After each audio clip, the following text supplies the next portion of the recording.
Please help me welcome our first panel of the day. We are trying to look at how art and technology can become tools for creating change. India Art Fest 2024 Digital Artist in Residence, Dhruv, Jani, MYLES and Ameya and Sadhna Prasad will be sharing their interpretations of the 2024 residency theme, which is Forces of Nature, in a conversation moderated by artist Amshu Chukki. From their creative processes to their inspirations, you will get to see how these young digital creators are forging new ground in art and advocacy and gain insight into their practices on view at the Digital Residency Hub, which you can visit. Today is the last day, so don't miss out on this. Go see their work. And without further ado, I'll just read short bios so you can familiarize yourself with our speakers. Dhruv Jani is an artist and founder of the independent game studio Olyomingus. He studies post-colonial writing and interactive fiction and explores the use of video game spaces as possible sites of protest and reparation. His practice examines histories occluded by authority, and his games have explored how such stories are recorded and remembered by individuals, organizations, and archives, especially in the form of hypertext. It is a pleasure to have you, Dhruv, and so looking forward to hearing about your practice. We have Aaron Miles Pereira and Ameya. Miles is a creative technologist, musician, and a visual artist whose creative pursuits traverse the realms of developing products for professional musicians to crafting immersive audiovisual experiences for the public. Rooted in a background of jazz piano and music technology, Miles brings a unique and diverse perspective to art, along with Ameya Shinde, who is a visual artist whose practice experiments largely with evolving geometrical forms and the space of hollow. Shinde uses the abstraction in Indian classical music and the allure of varying textures as inspiration in his work. He embraces emptiness or the spaces in between the somethings to create work that is authentic to his narrative. It is a pleasure to have you both. We also have Sadhna with us. Sadhna Prasad is a multidisciplinary artist who champions feminine and creative power as a storyteller, illustrator, muralist, and more. She was previously art director at Aravani Art Project, a collective offering a creative space for the transgender community. She advocates conversations by creating fabulous, fantastical realities using her strength of color and working with various communities. Our moderator today is Amshu Chukki. Amshu himself is a multidisciplinary artist from Bengaluru, India. His practice is site-informed and is an ongoing exploration of new ways of articulating ideas of landscapes and cities, and that dwell on the visible and not so visible interconnections between life, cinema, urbanity, infrastructure, politics, and fiction. In his work, the landscapes become a site for exercise that bring together various communities and their idiosyncrasies, where it initiates conversation from localized micro-context to talk from a specific place. Using experimental film and video, sculptures, drawings, and other media, these various textures of material and location come together in his work to overlap in conversation with history, fantasy, sight, and resistance. It is a pleasure to have you here, Amshu, to chair this panel, and we cannot wait to hear about your practices. Without wasting much more time, I would request you to start. Take the lead.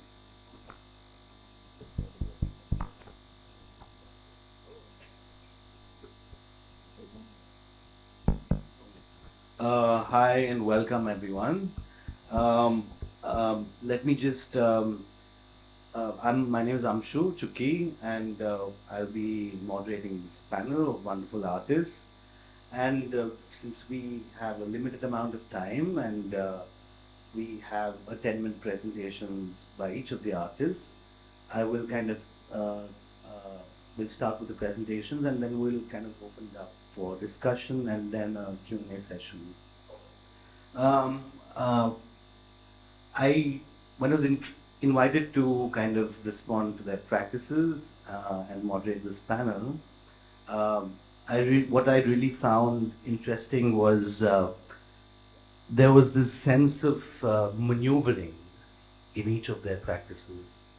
And when I mean maneuvering, maneuvering becomes a way of thinking through ecology, thinking about ecology through looking at histories, to looking at fiction, to looking at geology, flora and fauna, and uh, many things, you know. And this kind of maneuvering of space, of sight, of fictions, of histories, is something that sort of connects each of the practices.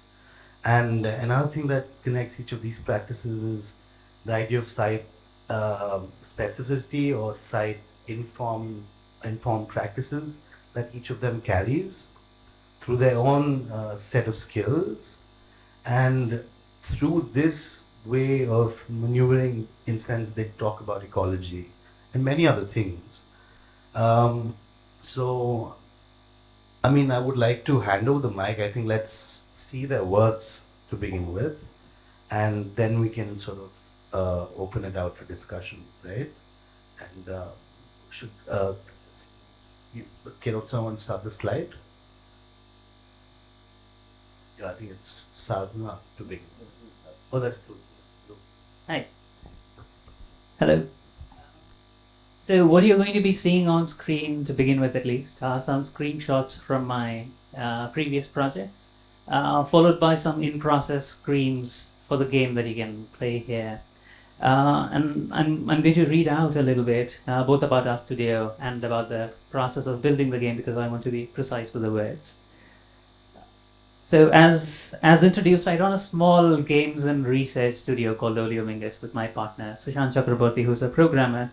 And we study the intersections of post-colonial writing and interactive fiction and the histories of interactive fiction. And we are keenly interested in histories that are occluded by authority, particularly colonial authority, and the violence that follows. Our games have explored how stories of our various identities are remembered and exploited by individuals, organizations, states, and archives. We typically study forms of record that are non-linear, absurd, oftentimes broken or fragmented. In particular, we work with tales from entangled and hybrid histories that cannot be understood as part of some linear or teleological continuum. We call such fictions concentric, believing that some stories from the fissures of identity, community, race, and gender will simply not be told until the violence of their recollection and the absurdity of their form is not somehow accommodated in the method of their telling. To give you a few examples, which are also reflected in the screenshots behind me, one of our games, The Indifferent Wonder of an Edible Place built for Phoenix at Leicester, has you playing as a municipal building eater who has been commissioned to masticate and consume the last tower in a town condemned to be removed from history. The Uncertain Repetitions of Truth, created for future landing at Serendipity, is an installation about the intimate dance between timekeeping and truth-making. It is an irreverent tale of labyrinths and clocks, and attempts a historiography of the wail that was unleashed from Tipu Sultan's automaton tiger. Folds of a Separation, another exploration of labyrinths, is a short rumination.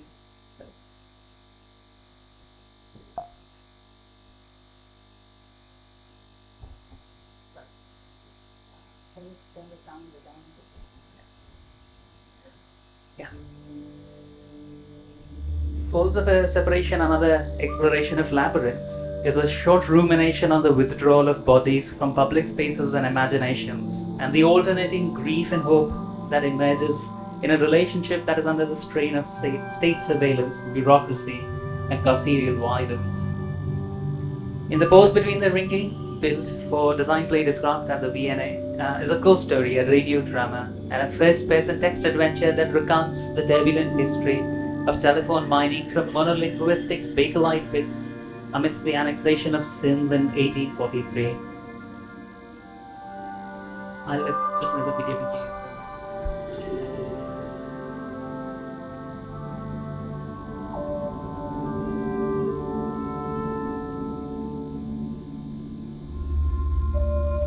It takes a long time to grow a mountain, the game that we built here. Visuals from which you'll see in just a bit after the video concludes, follows this interest, this pattern of interests in notes that connect languages with bodies and landscapes with memories. Titled paradoxically, It Takes a Long Time to Grow a Mountain, is a game that looks resolutely downwards while speaking of the ascendance of mountain ranges. A game that deliberately confuses all that which we bury and want to forget, and all that which we etch into stone and seek to enshrine.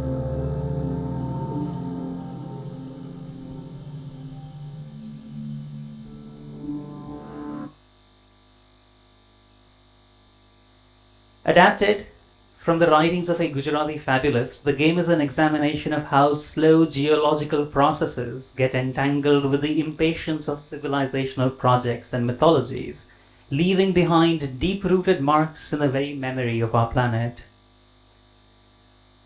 We want to ask what histories lie engulfed in the mineral folds of a karst, what secrets stumble into the light with a rockfall, how deep do we ink our borders, what cataclysms we etch into the memory of myth, how might we remember the places that we emerge from, and how do we mark the sites where we choose to be interred.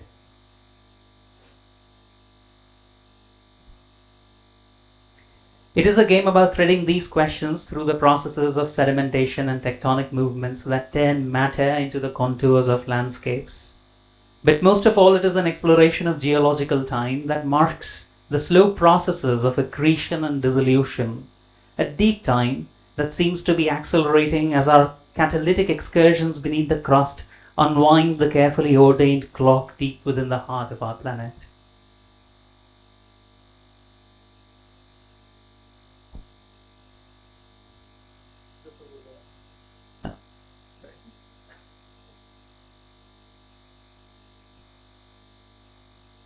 For those who haven't had a chance to play it yet, this is what the game looks like. Just a quick glimpse.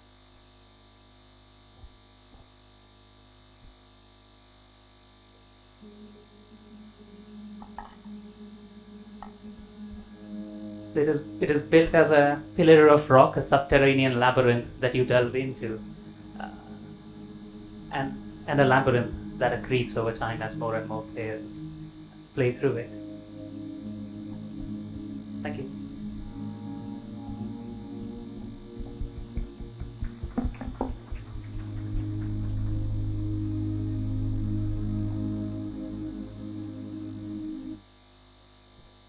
Hi, thank you all for being here. It's going to be hard to follow that, but I'm going to try.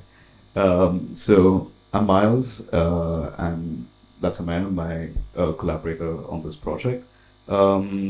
I'm going to quickly go over, I'm going to go over my past works, Ameya's going to go his past works, and then I'm going to explain the project that we did for the digital residency.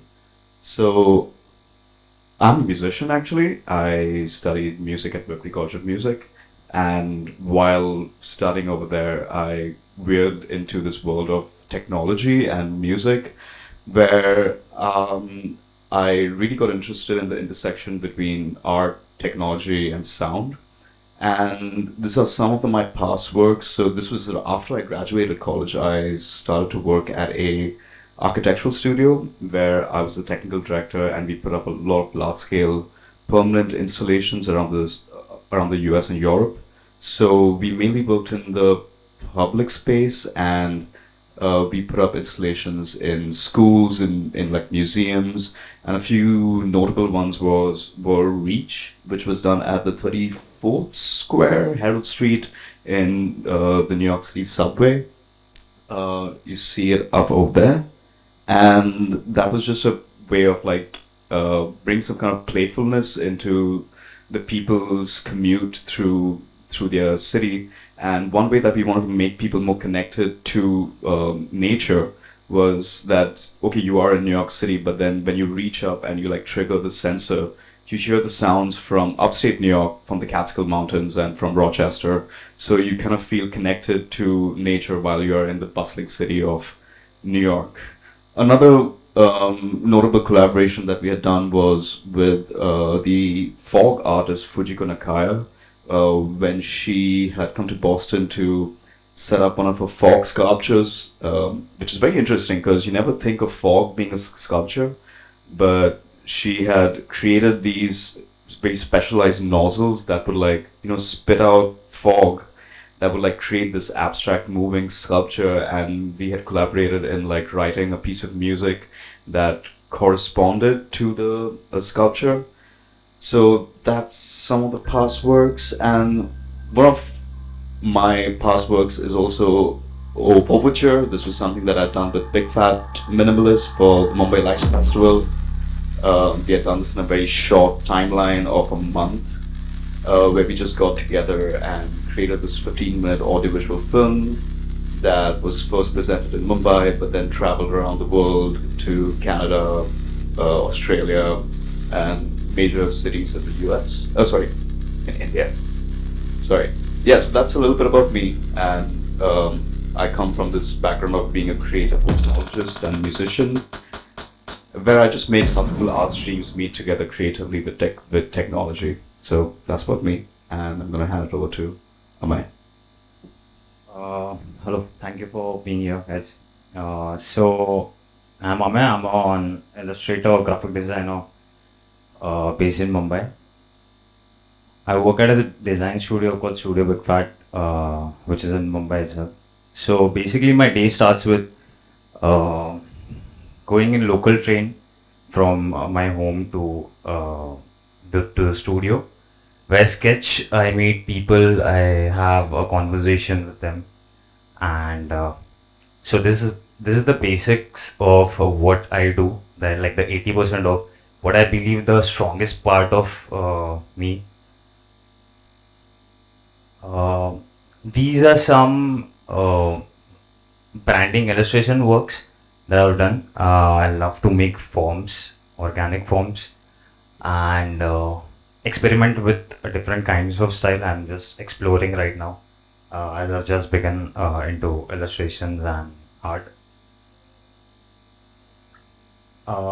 So this is a process of a piece called Unseen Creature, where I was trying to build a structure where a creature with the base of images as the basic structure of the creature, and trying to build this form with different textures, images, and the illustration. Yes. So majorly it's image and editing over and over it, putting layers over it. Yeah. So this is one of my favorite projects. So it's basically the concept of this is in Sevaka. There's a place called in Sevakasi.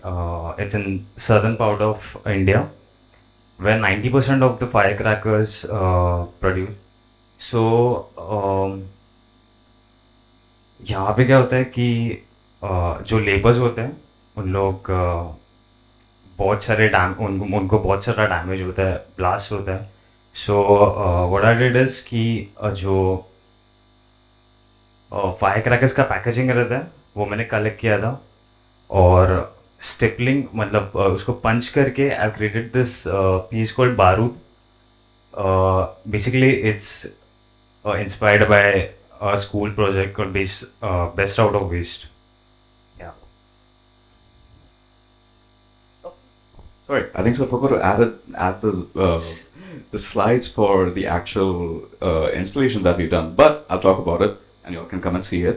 The project is called Ornithoscope. It's a audio visual installation that highlights. It celebrates the varied avian ecology in the country, but at the same time highlighting the drastic decline of avian biodiversity in the country through an audiovisual experience. And how we had done this is that we went and got this data set of 16,000 audio files from 2008 to 2022, ran some data processing scripts that then divided that by state, by year, and we could track the decline of the ecology of birds through sound. And so that was my part of the project. And then Amey came in, and on Procreate, he created a visual identity for each state, which then took in the plumages of the birds from each state. It took in the traditional motifs that are found, the color palette for each state, and we've put together this immersive experience where you can interact with the sounds and the sights of a certain state, while at the same time also seeing and hearing the drastic decline in avian ecology through an experience. Yeah, sorry, I forgot to add those slides. But over to Sadhna.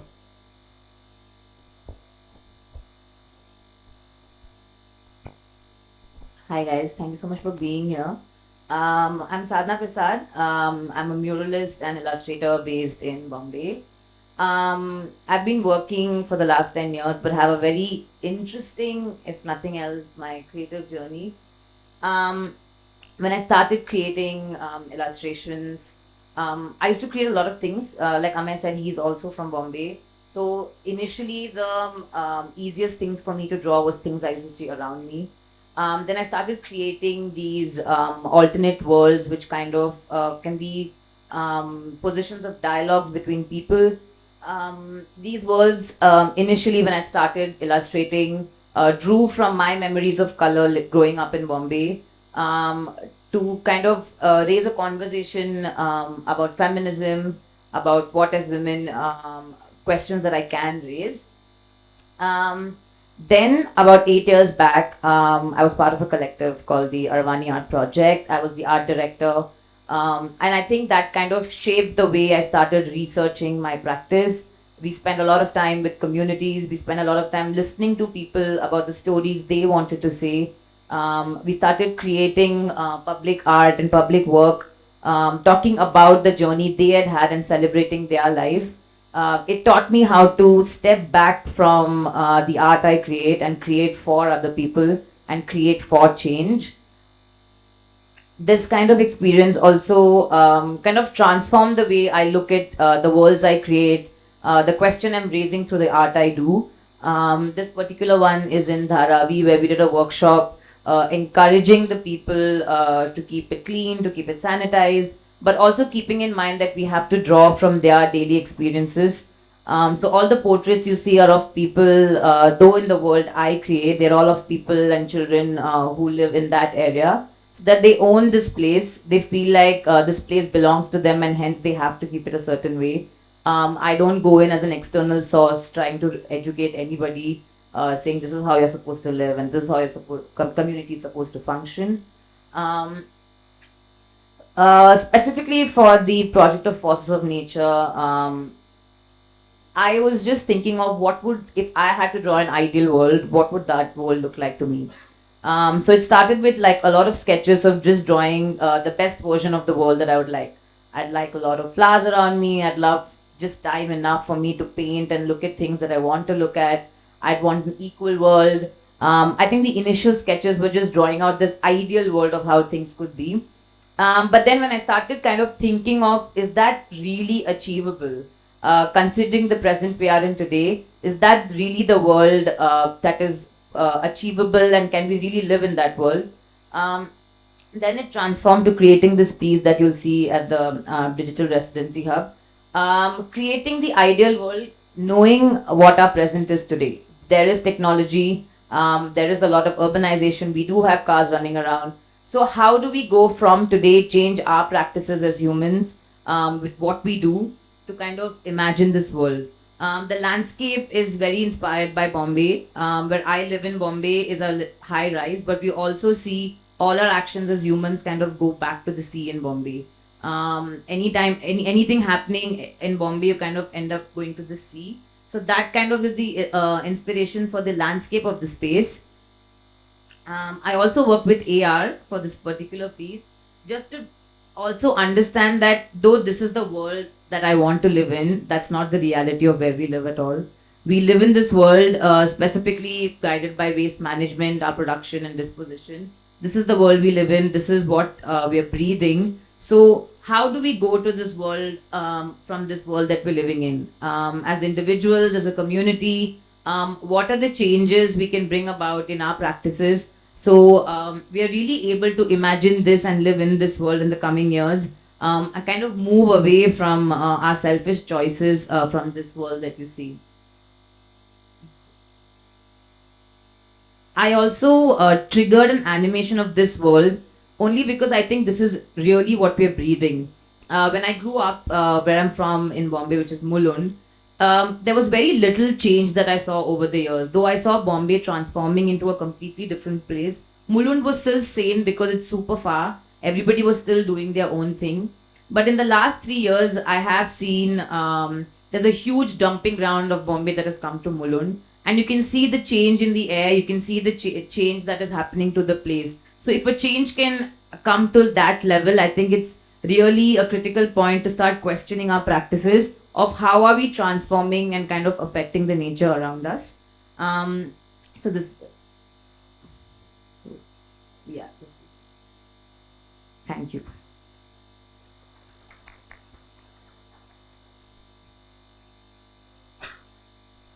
Thank you, everyone. Yeah. Thanks for the presentations. And I think let's start individually, and maybe with Dhruv. But before that, I just want to say that, like the idea of maneuvering is sort of encoded in the game structure itself and the way we think of game logic. And it's very akin to thinking about cities and thinking about space, right? And in your case, your position within the city of Daman, around the city of Daman, and looking at the history of geographical and political delineation in that space, and how Daman as a site becomes a site for historical occurrences and the contemporary unraveling, right? And could you maybe speak a little bit about that positioning of yours within the city of Daman, and how you access history, fiction, and even game logic from that vantage point? Yeah, definitely. That's a wonderful question. Thank you. So that is what I find particularly interesting about video games as a medium as well. There is a direct correlationship between contested spaces in physical landscapes and the way we have traditionally understood video game spaces or virtual spaces. There is almost a dialogue in the physical negotiation that you have to do to remain alive, often in video games, because you're always put into what is called a prospect space. If something is happening to you, somebody's shooting at you, you're trying to grab something, you're trying to negotiate a puzzle, and so on. You're always in motion, in dialogue with the logic that controls the game, and then solving it is this very satisfying high of having resolved and arrived at a conclusion. A conclusion that is rarely that simple in physical landscapes.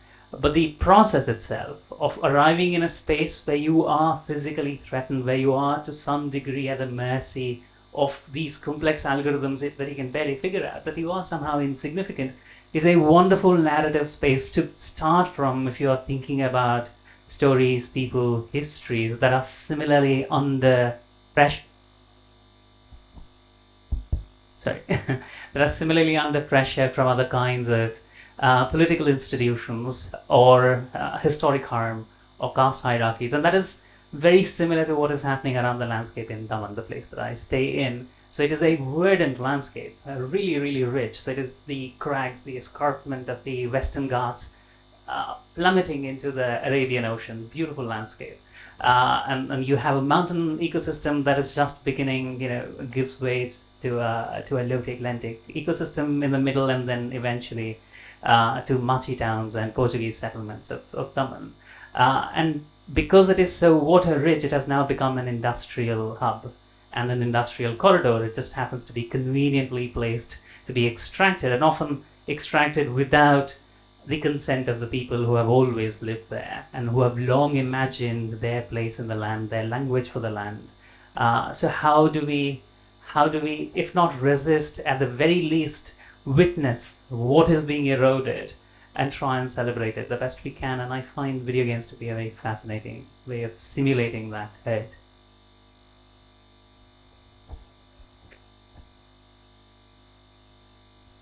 Hello. Yeah. Another thing that's really interesting for me about the work that you presented here is the act of digging or excavating, right? and that gesture, not just a physical, geological gesture of occupation, of moving through mines, but also thinking of mineral history, thinking of digging through archives, digging through histories, and so the gesture of digging becomes a very important resistance to think about accumulation of thought in the context of your work and in the context of the region in which you're working with the histories, and to kind of and you sort of playfully bring in this sort of a fictional text. And can you maybe talk about how this idea of digging, or this gesture of digging, works simultaneously with building of this text? And another thing is that you mentioned that usually the writing comes first in your work, whereas in this case the writing was came later. It was vice versa, where the images were kind of infused with the writing in some sense. Yeah, so you little talk about. Digging is a fantastic sort of frame through which to look at the work that we've built here. So our primary focus this time was to think about geological processes. Typically we start with human histories. Here we were appending the order in which we think about the landscape rather than think about a landscape through the language of the people living there. We thought about the landscape in its most objective geological terms first, and then tried to make sense of it. So the idea of digging is precisely where we started conflating language with geology. The process of digging into archives, the process of digging into a space so stubbornly that you get stuck there, and that it takes enormous force to extract you out of it, that you leave behind a mark of your excavation into either a landscape or a history or somebody's memory, as it were, became a constant motif that you find in the labyrinth of the game as well. So yes, that was definitely a flip to the process that we typically follow, and digging has long had a kind of gameplay history within labyrinth-like spaces of early arcade video games, like Pac-Man and Bomberman. They have all been games that have allowed you to play a little bit with the landscape, or threatened you with the confusing nature of the landscape that they are in, and then you dig your way out of it. So the idea that you find liberation of some kind, or at least meaning of some kind, by digging further into a landscape rather than ascending away from it, seemed very, very fascinating.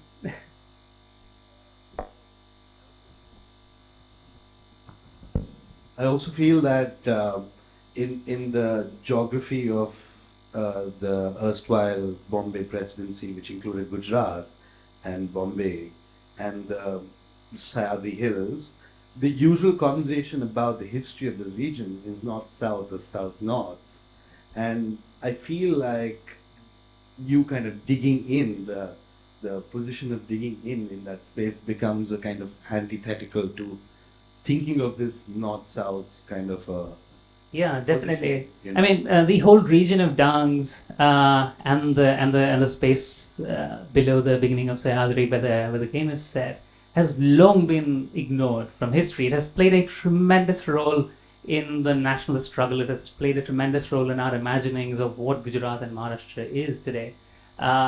It continues to remain a deeply contested region and a very verdant one, but histories of, say, for example, the Bardoli Satyagraha are barely mentioned. The role of people like Indulal Yagnik and other historians and activists. You barely get to hear them unless you are a Marathi or a Gujarati scholar working in the region. And a slew of other political and cultural histories that continue to be generated and continue to define what the landscape is for the people living there, that are being quite violently ignored by imaginings of what a state border ought to look like. Could you also tell us a bit about the writing process and this fictional character that you have sort of created in context to sort of your thinking through like post-colonial fiction and even the writings of Shouvik Mukherjee. Yeah, there's a brilliant scholar, Shouvik Mukherjee, who writes extensively about post-coloniality and video games, or post-coloniality and interactive fiction, whose work has long been a powerful influence on our own practice. And you see a little bit of his caution towards dealing with narratives of post-coloniality, especially in technologically infused mediums, play out in the work here. So there is a very clear conceit we use with the work, where we are adapting it from the writings of a Gujarati poet called Mir Umar Hasan, who doesn't exist. And the reason why we invent somebody to adapt from is because, despite having lived in the region for about 20 odd years, I'm still very hesitant to inadvertently appropriate writings and stories and histories that are not entirely mine to tell. And I'm obviously operating from a position of privilege to elide some of these inadvertent problems. Having a fictitious author, which has often been a recurring conceit in post-colonial writing, becomes a powerful sort of interlocutor as a fact. Thank you.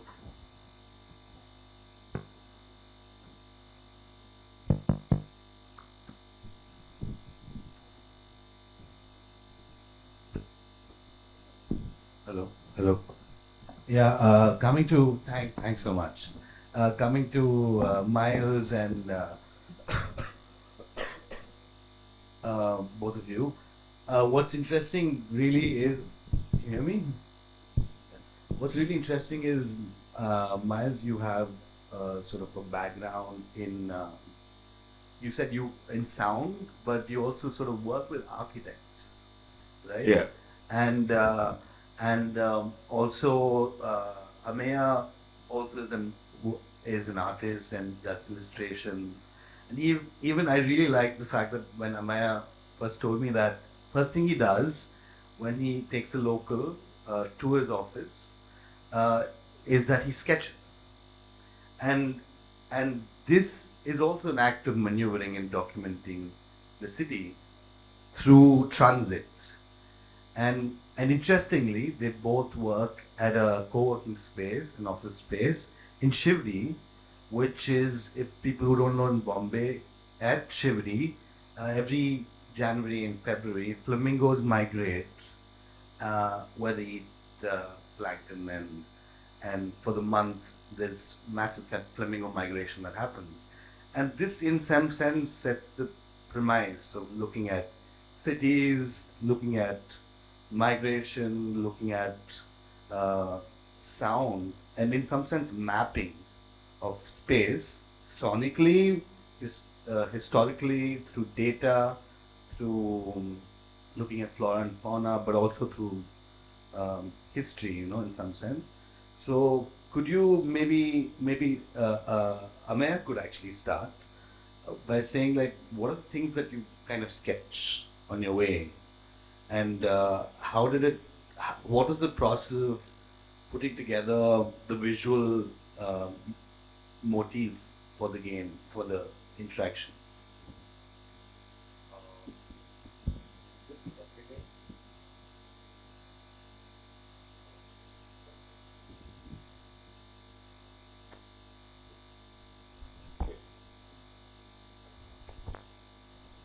Hello. So usually when I travel, I try to have one tiny sketchbook with me along with solid markers, pen, pencil, and I try to document and replicate whatever comes in front of me. It's kind of meditative to document the thing in a form of focused drawings. So that becomes like a transfer to a digital medium where everything like translates in a better way, in a polished way in the digital medium. About Ornithoscope, the best part was to collecting the images and transferring them to Aaron, like making the piece with this mixture of motifs regional colors. For example, if we'll say uh, Jammu Kashmir, so Jammu Kashmir has prominently white and blue like snow parts. So we try to capture the most of the things based on the collectives of the regional elements, and I gave to Aaron to technicalize it. I mean, it's really interesting because this act of sketching every day through the duration of maybe 1 hour of your train journey and over the many years is in some sense articulating time in a very slow way. And this slowness is the only way to think of time, you know, and in the sense which also we see in your work where you kind of map the many years of this disappearance of the birds within the country, and you see that articulation of time. Could you also, Miles? Could you also talk about how you sort of dug up the archive and what sort of made you kind of work with the span of time, and why was it important to look at time in that span? Yeah, definitely. Like, so I always get this question, like, why 2008 to 2022? And there's no deep meaning behind it. It's just a data set that I had to work with. But at the same time, I really wanted to like highlight that, that there is a certain change happening. And I've seen that change happen. Like, I don't live in the city. I live in Vasai, which is a little farther away. And since childhood, like, it's a very green part. Dhruv actually told me a lot of very interesting history about the place that I grew up in. So yeah, like just over the years, I've like heard the change, and since I'm more of a sonic person, I mean, for the past few years, I've been very visually led, but then my upbringing has been very sonically led.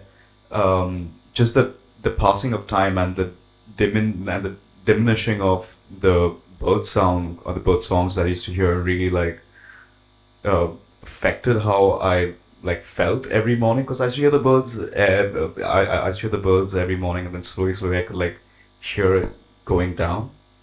And I thought that this would be, since I always like to work in the medium of sound and in the force of nature, the only thing that the first thing that I saw forces of nature, I saw the open call. I was like, okay, I need to work with avian ecology and like just try and find a way that I could bring forth this point while um, while like trying to bring this culture of sonic installations in the country, because I see that everywhere in Europe, I see it in the States, but for some reason I feel like India is a little behind on that, because I feel like we are so overstimulated with sound in the country that something else doesn't like really like an audio installation doesn't really work. But yeah, that was my whole point, as like with the time and being led by sound, but at the same time, trying to make it visually interesting, appealing, and also like the whole point with Ameya's illustrations was that we knew that whenever someone comes into our installation, the first thing that they're going to do is go to their state, and we wanted them to feel at home when they are at the previous part. So we wanted them to like see some of the stuff that they see in their state, hear some of the stuff that they grew up with, and when they move that slider up to 2022 to like reinforce that narrative that there has been change, and just make them a little bit more aware. And every time when I leave my installation and I go out and I just walk around, I'm like, oh wow, there's a lot of birds around here. So yeah.